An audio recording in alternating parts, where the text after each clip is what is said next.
Ay adam, sevgi dilencisi değilim adam. Tek senin sevgine ihtiyacım var.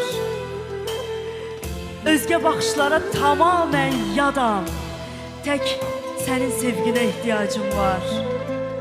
Sonsuz arzuların duası kimi, mehabbet meleğin kanadı kimi, ömrümün günümün manası kimi, tek senin sevgine ihtiyacım var.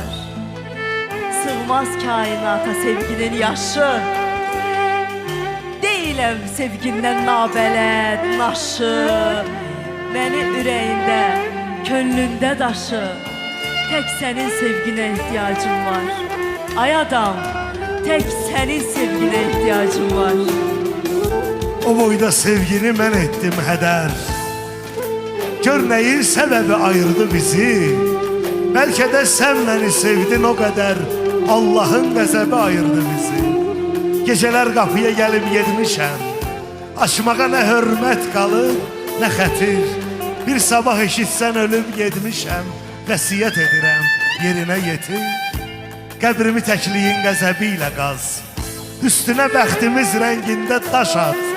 O daşın üstüne bircə cümlə yaz: ölsən də sevgimi ruhunla yaşat. Ölsən də sevgimi ruhunla yaşat.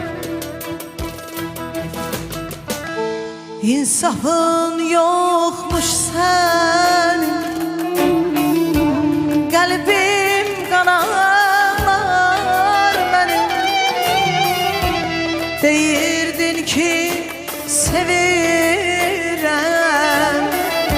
söyle daha buymuş. İnsafın yokmuş gülüm, kalbin nece kanarlar.